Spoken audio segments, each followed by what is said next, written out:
Spokes, kasi nagkaroon ng balita din na talagang na-cancel na raw talaga yung passport mo. Totoo ba? May nakarating bang notice sa mga law firm mo sa Pilipinas o sa address mo na mayroong letter for your passport cancellation? Kasi puro media news lang, wala yung actual ng cancellation of your passport. Nakita ko na po yung order ng korte na Okay. kinakansela ang passport ko. Pero kagahapon naman, ako'y nag-spokes hour at in-explain ko na meron pa yung motion for reconsideration yan. So hindi pa po yan final. At ang Okay. dahilan ng hukuman, maski hindi daw ako tumakas matapos masampa ang criminal information laban sa akin, no? Kinakailangan ako'y harapin nung nalaman ko na may kaso na. Ang sabi ng korte, unjustifiable daw yung refusal ko to be within the jurisdiction of the court.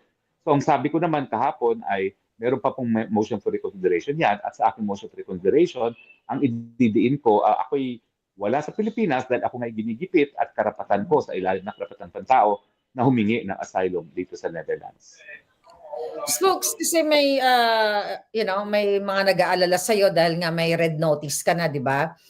Ang pagkakaalam ko, di ba, wala namang extradition treaty ang Netherlands at saka Pilipinas? Yung red notice po, hindi yung warrant of arrest. Yung gobyernong bangag, pinalabas lang nila na may red notice si Tatay Digong na parang warrant of arrest. Yun, hindi po. Yan ay isang pakiusap na makapagtulungan ng mga estado na arestuhin ng isang tao. At kung yan ay ipapatupad dito sa Netherlands, syempre Dutch police yan, pero alam ng Dutch police na ako nga ay isang asylum seeker at hindi po pwedeng mapabalik sa Pilipinas habang hindi tapos yung proseso ng asylum. Lalong-lalo na ngayon na mukhang nakumpirma ng Dutch police na may banta talaga sa buhay ko at sila na mismo ang nag-akos doon sa Pilipino na mukhang police na kuha ng video at pictures ko hanggang sa loob ng eroplano. Yeah. So paano mo maikukumpara yung status mo dito sa naging status ni Joe Maciso na hindi siya naprobahan, 'di ba, ng asylum visa. So pero hindi siya na-arrest, hindi siya napauwi ng Pilipinas. So paano mo i-compare yung status mo ngayon sa status ni NPA Joe Maciso?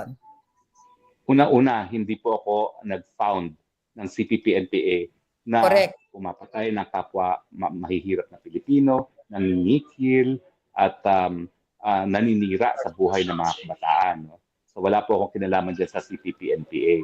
Pangalawa po, si Joe Maciso po, nung siya ay humingi ng asylum, siya ay tuluyan ng nabasura yung kanyang asylum kasi wala nga dahilan para siya bigyan ng asylum. Hindi siya talaga ginikipit dahil sa kanyang political na paninindigan, siya ay kriminal dahil siya ay pumapatay. At sa katunayan nga, yung CPP-NPA ay classified as terrorist groups dito sa Europa, Yes. sa Amerika at sa Pilipinas. No? At pangatlo, yung panahon ni Joe Maciso, wala pa kasing Dublin Rules. Yung Dublin Rules kasi talagang, it's just a rule na para walang multiplicity, para isa lang ang hihingan mo ng asylum at yun na yung desisyon kung yan ay approve o hindi, kinakailangan yung bansa na nag-issue ng visa ang magbibigay sa'yo ng proteksyon at pagpaprocess ng iyong asylum. So, tingin ko yan yung pagkakaiba talaga. Hindi po ako terorista. Yes. Alam naman natin na itong bangag na administrasyon, gusto ka rin talaga nilang dukutin dyan sa Netherlands. So, let's say for example, itong bangag administration na ito ay talagang maghahanap sila ng way, ng tao, maybe tiwali, no? Na pwede nilang makausap dyan sa Netherlands para igiit itong red notice para ikaw ay dukutin o illegally i-extract dyan from Netherlands to the Philippines. Ano ang magiging mo dito? Ano ang magiging counter or legal way mo para hindi maisakatuparan ng bangag administration yung gusto nilang pagdukot sa'yo dyan na kahit na ikaw ay mayroong ongoing na asylum visa application? Legally impossible po na ako ay mapabalik sa Pilipinas dahil sa Interpol red notice na yan. Legally impossible. Kinakailangan matapos muna yung proseso at magkaroon ng desisyon sa aking asylum. Ang pwede lang nilang gawin ay dukutin nga ako na sa pilitan na mahihirapan sila. Kasi kinancel na nila ang passport ko. Paano nila ako isasakay sa aeroplano? Miski naman private plane dito, ini-inspect na talaga ng immigration kung sinong sakay. No? So hindi gaya sa Pilipinas, pwede ka pumunta sa isang isla at doon ka na sumakay na hindi ka mapapansin. No? So sa akin po, talagang magagawa lang din yan sa illegal na pamamaraan at ngayon nga lang po nakakuha na ako ng text dito kung gusto ko raw they can provide me with a secure place of residence, no. I think this confirms na kaya rin ako pinababa dahil nga doon sa Pilipinong nasa eroplano, no, dahil nag-o-offer na sila ngayon ng safe house, no. Safe house. Well, hindi ko pa alam kung gusto ko yan o hindi, pero ayaw ko kasi na ang buhay ko natatakot ako na hinahunting ako ng mga bangag, no. Hindi ako natatakot sa kanila dahil ako naman, I know that God is my shepherd, I shall not want, una. At pangalawa, ako'y napapaligiran din mga Pilipino na hindi lang nagmamahal sa inang bayan, nagmamahal din kita Tatay Digong at nagmamahal din sa akin. So kanina ba, Spokes, nung nasa immigration ka, dahil tinanong ka nila kung gusto mo mag-fly sa Austria, may nabanggit ba na about dyan sa red notice na yan or na-mention mo or yung immigration, napag-usapan niyo ba yan? Ako na ang naghahanap. Sabi ko, diba kung gumagana pa yung passport ko? Kasi kapag talagang nalaman ko na kinancel ang passport na hindi pa pinalyan, talagang makakatikim sila sa akin, no? Dahil may karapatan ako humingi ng motion for reconsideration at kinakailangan maging final ng order ng decision ng court bago nila cancela yung passport ko, no? So ako mismo ang nagtatanong, mukhang gumana pa rin yung passport ko, so hindi pa rin kanselado yung passport ko. Kasi kung hindi gumagana yung passport, hindi naman kinakailangan ako mag-passport dahil ito naman ay Dublin process na tinatawag, no? Pero at least sasabihin nila na may ganyan. At saka kung merong red notice alert, yung pulis na mismo magsasabi sa akin, tinanong kung meron ba akong red notice alert. At saka meron din akong sulat sa Interpol. Kung meron ako, wala namang sagot sa akin ng Interpol. So meaning wala pang red notice doon sa Schiphol Airport noon na forward? Wala pa as of kanina. Although meron akong source sa Interpol na nagsasabi na ngayon daw ipapublish ng Interpol yung red notice alert. Pero sa akin nga, ulitin ko, wala pong kinalaman yan, wala pong epekto sa akin yan dahil alam naman dito sa Europe na kung gaano kaimportante karapatan ng asylum, no? Dahil dito sa Europe, milyong-milyon ang namatay dahil sa kanilang paniniwala, no? Lalong-lalo na dun sa pangalawang pandaigdigang digmaan. At yung passport mo, for the record, as of kanina na nasa immigration ka, ay gumagana pa. Oo. As of Paano kanina nila po, chinek yung gumagana pa scopes? rin. Paano ang checking na ginawa? Electronic naman yung ating passport na Machine readable naman yan So kung yan ay kanselado na, they would have informed me. Tinanong ko talaga, valido pa po ang aking passport as of kanina.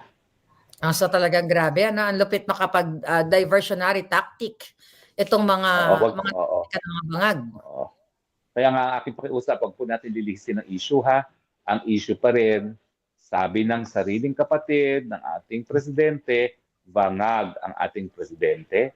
At sabi ng dating chairman ng Committee on Appropriations na nagpahiram ng Agusta helicopter, Bangag Jr. ng eleksyon, ang bangag presidente natin ang mastermind sa pandarambong pagdating sa mga pera na nakalaan sa flood control. By the way, may I believe may binanggit din si Tito Soto, no, sa Senate na parang breaking news niya doon sa loob ng Senado na yun nga ang iyong na ikaw ay na-aresto na. Although may statement na yung DFA secretary diyan na wala pa silang record. So, sa tingin mo, bakit like Tito Soto, no, Senate President, bakit kailangan niyang talagang i-break yon doon sa Senado na wala pa naman confirmation sa DFA? Yung pagka-aresto, na fake na pagka-aresto. Hello? Nawala ka? Hello? Yes, folks. I can hear you. Well, alam mo, si Tito Soto, kapitbahay ko yan. So, ayaw ko makipag-away sa kanya. No? Pero syempre, alam na naman natin kung sinong mga kakampi at kalaban ng bangag administrasyon. At tingin ko, ang layunin is para nga i-divert yung issue. Para malihis ang debate away from bangag na presidente at magdanako na presidente at ilihis nga sa mga bagay-bagay na wala namang katuturan. Gaya ng di umano yung aking mga kasalanang ginawa. Yeah. So, nakakain na ba kayo? Naka-order na kayo? Hindi pa? Hindi pa. Kaya nga sabi ko, matagal pa kaya ito? Baka makain ito kumahawak ng camera. Okay. Last na lang to. Okay, ano yung overall mong reaction dito sa pasabog ni Zaldi ko nga tungkol kay Sandro at sa pamilyang Bangag? Kaya naman bigla sila nagganitong diversionary tactics at ikaw na naman ang ginamit nila sa kanilang fake news. Well, alam mo, I will address Zaldi. Zaldi, alam mo naman na ang iyong ama ang laki ng utang na loob ko dahil siya kauna-unahang naging kliyente ko bilang abogado. At kung hindi dahil sa break na binigay niya sa akin, hindi ngayon ako Harry Roque. So dahil dyan, mahal na rin kita gaya ng minahal ko ang ama mo. Ako'y nagbibigay pugay sa iyong katapangan at sa iyong pagiging panibagong bayani na dahil ikaw ay sinisiwalat ng katotohanan na ang kababalaghan sa lipunan natin nagsisimula at nagtatapos sa ating bangag na presidente. The gratitude from a very grateful nation and my personal gratitude. I'm proud to have served your father because he raised a son very well.